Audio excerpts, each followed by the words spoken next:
La Biblia no es simplemente una colección de libros antiguos.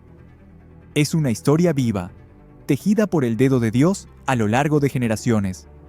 Desde Génesis hasta Apocalipsis, cada página revela el carácter del Creador, el drama del pecado y el plan perfecto de redención en Cristo. En esta serie, te invito a contemplar el gran panorama de la Escritura, a descubrir los propósitos eternos que corren como un río invisible a través de la ley, los profetas, los evangelios y las epístolas. Libro por libro, paso a paso, veremos cómo Dios habla, actúa y transforma. Este no es solo un recorrido histórico, es una oportunidad para ver a Cristo en cada sombra, escuchar la voz del Espíritu en cada capítulo y crecer en asombro por la sabiduría de nuestro Dios. Prepárate para explorar la Biblia como nunca antes. Este es el panorama de la Biblia. Capítulo 1. El comienzo del comienzo. Todo tiene un inicio. Cada historia, cada viaje, cada vida. Pero hay un comienzo que está por encima de todos los demás. El comienzo de todo lo que existe. Ese inicio lo encontramos en las primeras palabras del libro de Génesis. En el principio creó Dios los cielos y la tierra. Así arranca la Biblia, sin preámbulos, sin explicaciones complicadas, solo una afirmación majestuosa. El universo tiene un autor. Nada fue al azar. Todo fue pensado, formado y pronunciado por un Dios eterno, sabio y poderoso. Génesis es una palabra que significa origen o nacimiento. Y eso es exactamente lo que este libro es. El registro del nacimiento del universo, del mundo, de la humanidad, del pecado y también de la promesa de salvación. Es como un prólogo divino que nos da el marco para entender el resto de la historia bíblica. En sus páginas vemos cómo la tierra toma forma a partir del caos, cómo Dios, con su sola palabra, separa la luz de las tinieblas, las aguas del cielo y cubre la tierra de vida. Día tras día, con orden y propósito, todo es creado. El sol, la luna, las estrellas, los mares, las aves, los peces, los animales y finalmente, el ser humano. El sexto día, Dios crea al hombre y a la mujer. No de la nada, sino del polvo de la tierra y del aliento de su boca. Los crea a su imagen y semejanza. Les da dominio sobre la creación, los bendice y establece con ellos una relación especial. Luego, el séptimo día, Dios descansa, no porque estuviera cansado, sino porque había terminado su obra. Y ese descanso establece algo profundo, que hay un ritmo sagrado en el tiempo, y que el descanso es parte del diseño divino. Este es el inicio. Pero Génesis no solo habla del principio del universo, también nos habla de nosotros, de quiénes somos, de por qué estamos aquí, de lo que salió mal y de lo que Dios hizo al respecto. Capítulo 2.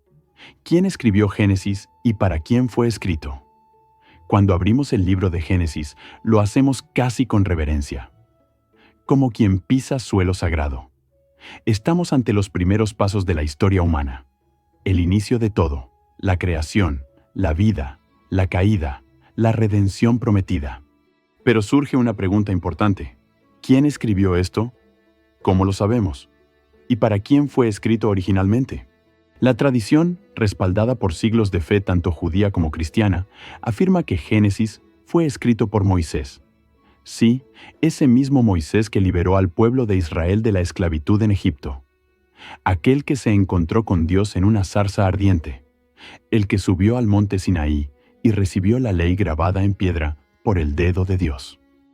Pero Moisés no estuvo presente en la creación del mundo, ni cuando Noé construyó el arca, ni cuando Abraham caminó por los desiertos de Canaán. Entonces, ¿cómo pudo escribir Génesis? La respuesta es clara para el creyente, porque Dios se lo reveló. Moisés no escribió Génesis como un historiador moderno que recopila datos fríos. Lo escribió como profeta, como portavoz del Dios eterno. El Dios que lo llamó desde una zarza ardiente también le mostró cómo comenzó todo. Moisés recibió, por revelación divina y por tradiciones orales bien preservadas, los relatos sagrados de la creación, de los patriarcas, del juicio y de la promesa, y los plasmó para un propósito muy especial: dar identidad a un pueblo que estaba naciendo. Un pueblo que salía de la esclavitud. Un pueblo que salía de la esclavitud. Un pueblo entero caminando por el desierto. Recién liberados de siglos de esclavitud en Egipto. Habían sido oprimidos, maltratados, privados de sus derechos. Habían vivido bajo los dioses de un imperio idólatra. Y ahora, tras las plagas y el mar dividido, caminaban con un nuevo destino, pero con muchas preguntas. ¿De dónde venimos? ¿Quién es este Dios que nos ha liberado? ¿Quiénes somos realmente? ¿A dónde vamos? ¿Y por qué ha puesto sus ojos en nosotros? Moisés les da respuestas. Génesis no es un libro frío, es un mensaje cálido, pastoral, poderoso. Era como una carta de presentación de Dios para su pueblo. Este soy yo, este es mi plan, esta es tu historia. Por eso, Génesis no empieza con Israel, empieza con el mundo. Porque el Dios de Israel no es solo un Dios nacional, es el creador de todo, el que hizo la luz, el que separó los mares, el que formó al hombre con sus manos y le sopló aliento de vida. En Egipto habían visto templos a Ra, a Isis, a Horus, dioses del sol, de la fertilidad, de la muerte. Pero ahora Moisés les revela al único Dios verdadero, no uno más entre muchos, no un Dios local, sino el único Dios viviente, eterno, personal y justo. Génesis fue escrito para desintoxicar al pueblo del pensamiento egipcio, para darles una visión correcta del mundo, una cosmovisión divina, para enseñarles que el mundo no es producto del azar, ni gobernado por dioses crueles, sino que fue creado con propósito, orden y bondad. Una historia de raíces y de destino. Pero Génesis no solo responde a la pregunta ¿quién es Dios? También responde ¿quién soy yo? El pueblo que caminaba por el desierto necesitaba saber que no eran una multitud sin rumbo. Eran descendientes de una promesa. Venían del linaje de Abraham, de Isaac, de Jacob. Hombres que habían oído la voz de Dios y creído en ella, aunque no tuvieran ciudades, ni ejércitos, ni tronos.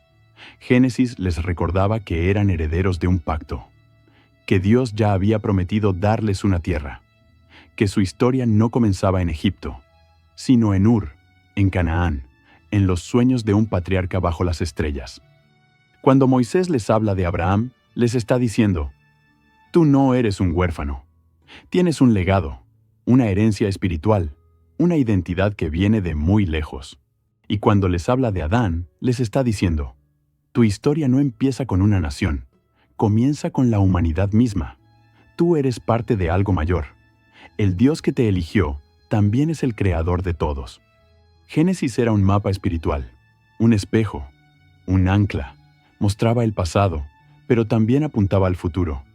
¿Y para nosotros? ¿Por qué nos importa hoy? Quizá alguien diga, está bien, Génesis fue escrito para Israel. ¿Pero qué tiene que ver conmigo, que vivo en otro continente, en otro siglo, en otro mundo? La respuesta es, tiene que ver todo. Porque el mismo Dios que formó al hombre del polvo sigue formando vidas hoy. El mismo Dios que habló en el caos y creó luz, sigue hablando a corazones oscuros. El Dios que caminó con Adán, que llamó a Abraham, que protegió a José en el foso, es el mismo que hoy llama, salva, transforma. Génesis fue escrito para Israel, sí, pero fue preservado para nosotros. Nos muestra quién es Dios. Nos muestra quiénes somos nosotros. Nos muestra por qué el mundo está como está. Y lo más importante, nos muestra que Dios, desde el principio, tuvo un plan para redimirlo. Cada capítulo de Génesis está lleno de ecos eternos. Nos revela las raíces de nuestra fe. Nos recuerda que el pecado no tiene la última palabra, que desde el mismo instante de la caída, Dios ya estaba preparando la cruz. Génesis fue escrito por un hombre que conocía a Dios cara a cara, para un pueblo que necesitaba esperanza, dirección e identidad. Fue escrito en medio del desierto, entre polvo, tiendas y columnas de fuego. Pero lo que se escribió entonces sigue ardiendo hoy, porque Génesis no es solo un libro antiguo, Es una carta de Dios al corazón humano. Una voz que dice, yo te hice, yo te vi caer, y aún así, yo te amo, y tengo un plan para ti. Capítulo 3. El propósito eterno de Génesis.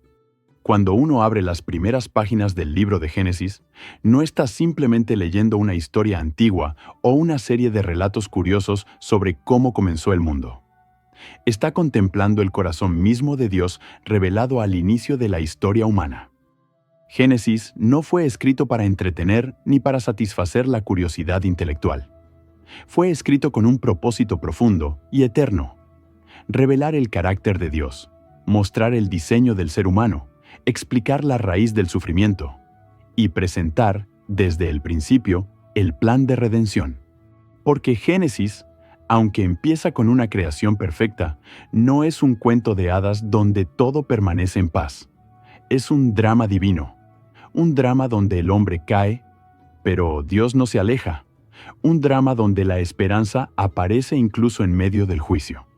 Vamos a sumergirnos juntos en el propósito eterno de este libro extraordinario. 1. Revelar al único Dios verdadero. En un mundo rodeado de mitos, donde los pueblos antiguos adoraban al sol, a la luna, a los ríos, a los animales, Génesis se alza como una proclamación clara y valiente. Solo hay un Dios, uno solo, eterno, todopoderoso, creador. Él no necesita ser creado. No es parte de la naturaleza. Él la hizo. En el principio, creó Dios los cielos y la tierra. Esa es la primera gran declaración de Génesis. No fue un accidente, no fue el destino, no fue una lucha entre dioses. Fue una decisión divina, una obra perfecta, una creación nacida de amor y sabiduría. Este Dios no es lejano ni impersonal. En Génesis, lo vemos hablar, caminar con el hombre, formar con sus propias manos, cubrir con ternura la vergüenza del pecado. Génesis no presenta a un Dios teórico, sino a un Dios vivo, que actúa, que siente, que ama, que juzga. Explicar la verdadera identidad del ser humano. En Génesis descubrimos que el ser humano no es un animal evolucionado ni una chispa de azar. Es creación directa de Dios. No fue formado con palabras, sino con sus propias manos. Y no fue animado por simple aliento, sino por el soplo de vida divina. El hombre y la mujer fueron hechos a imagen y semejanza de Dios. Esto significa que fuimos creados con dignidad, propósito y destino eterno. Somos seres relacionales, morales, espirituales, con la capacidad de elegir, de amar, de crear, de adorar. Pero también fuimos creados con límites. Y ahí está una de las grandes lecciones de Génesis. El ser humano fue diseñado para vivir en dependencia de Dios. Cuando esa relación se rompe, todo lo demás se desordena. Mostrar la raíz del pecado y sus consecuencias. Uno de los mayores propósitos de Génesis es explicar por qué el mundo está roto. ¿Por qué hay sufrimiento? ¿Por qué existe la muerte? ¿Por qué el ser humano hace daño a otros? ¿Por qué sentimos culpa, vergüenza, vacío? La respuesta no está en el azar, ni en la sociedad, ni en la cultura. Está en el capítulo 3. Adán y Eva, colocados en un paraíso, con todo a su favor, deciden desobedecer. Eligen confiar en la serpiente antes que en su creador. Y al hacerlo, algo se quiebra dentro de ellos, y en todo el universo. La Biblia dice que se les abrieron los ojos, pero no para ver más, sino para ver su propia desnudez, para experimentar vergüenza, para esconderse, para acusarse mutuamente, para huir. Ese fue el día en que el pecado entró al mundo. Y desde entonces, cada lágrima, cada injusticia, cada muerte, tiene su raíz en ese momento.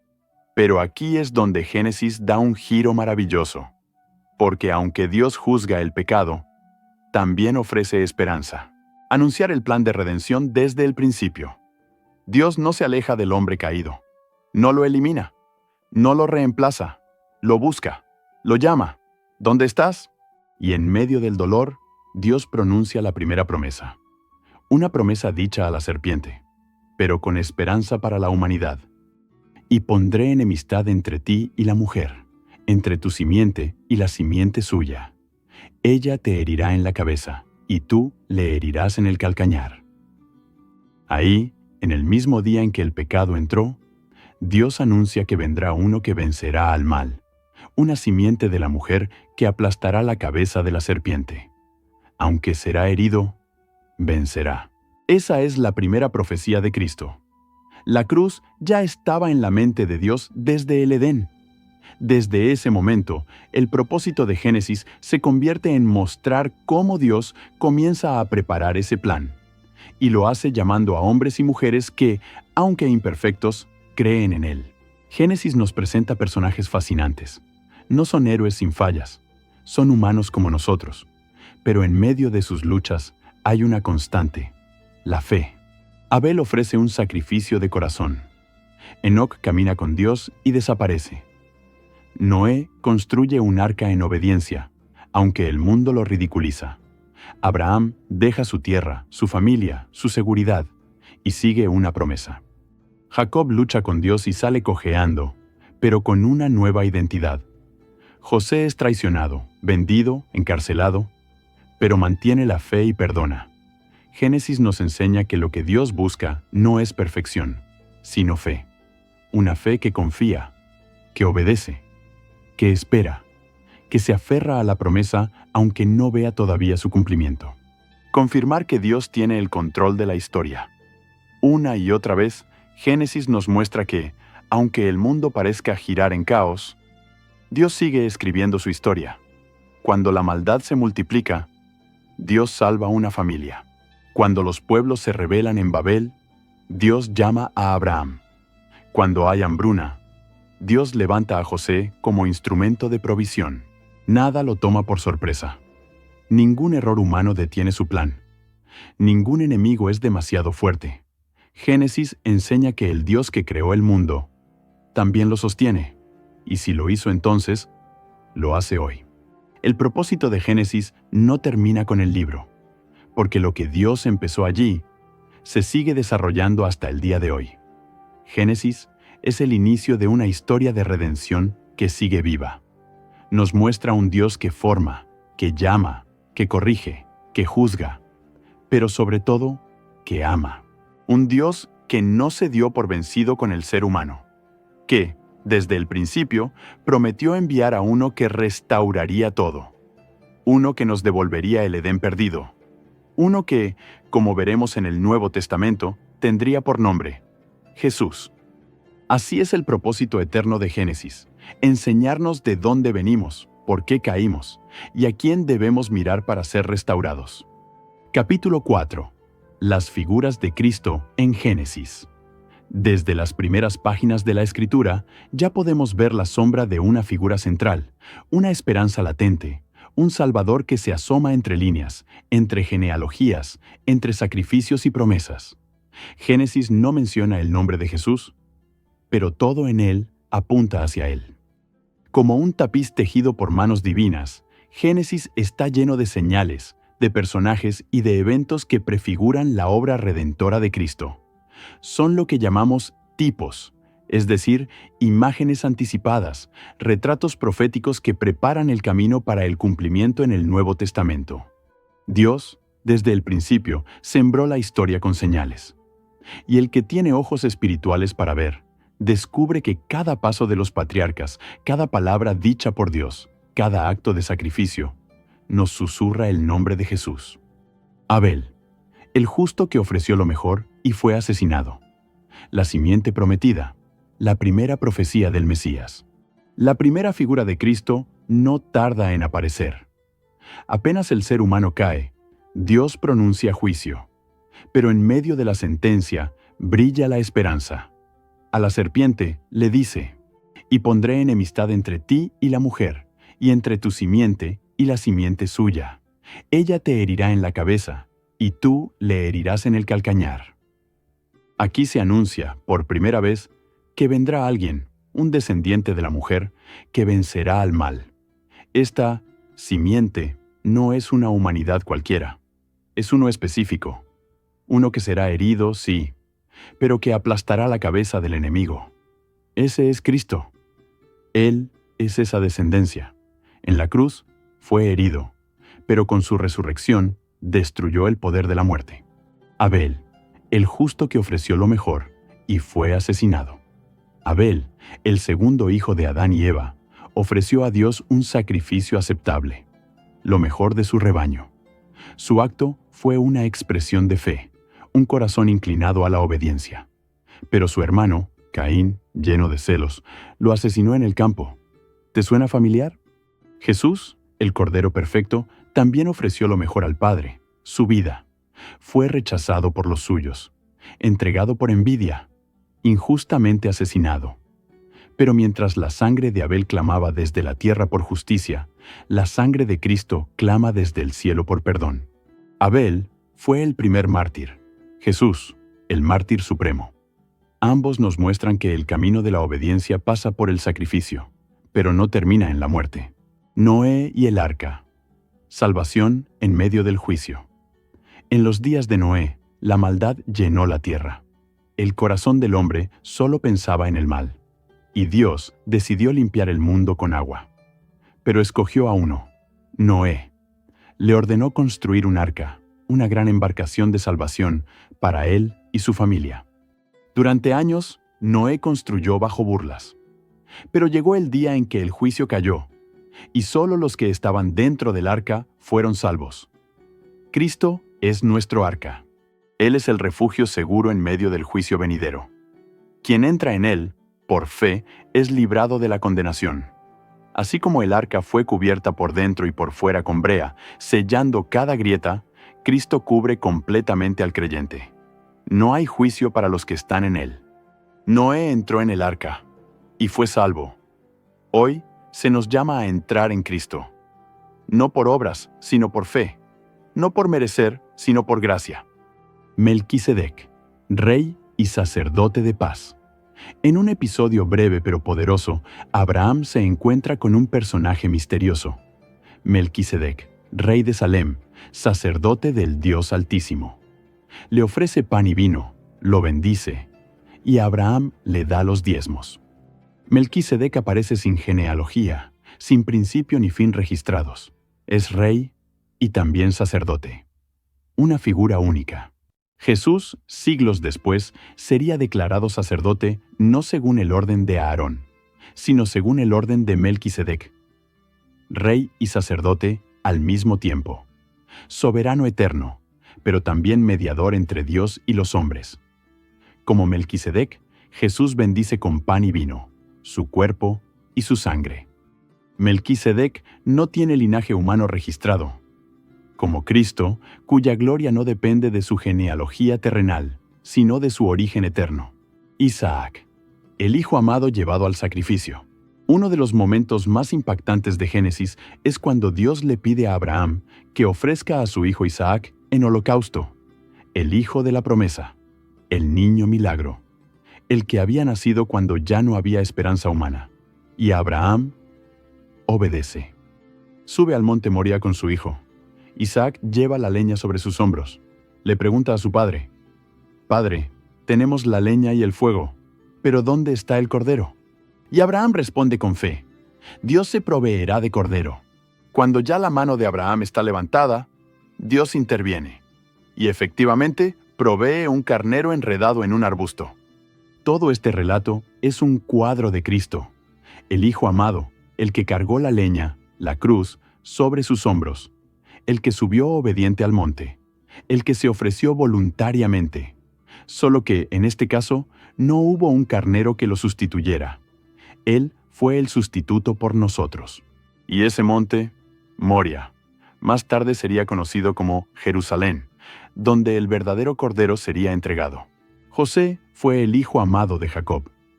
Recibió un manto especial, soñó con grandeza, pero fue odiado por sus hermanos.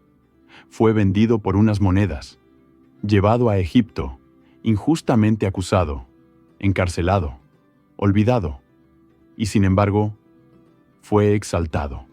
De la prisión, fue llevado al trono, y desde allí salvó a naciones enteras del hambre, incluso a sus hermanos que lo habían traicionado. No se vengó, los perdonó, los abrazó, los proveyó. ¿Puedes verlo?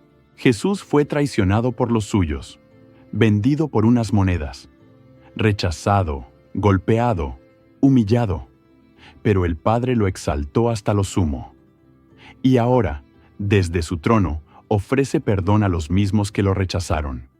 José dijo: «Vosotros pensasteis mal contra mí, mas Dios lo encaminó a bien».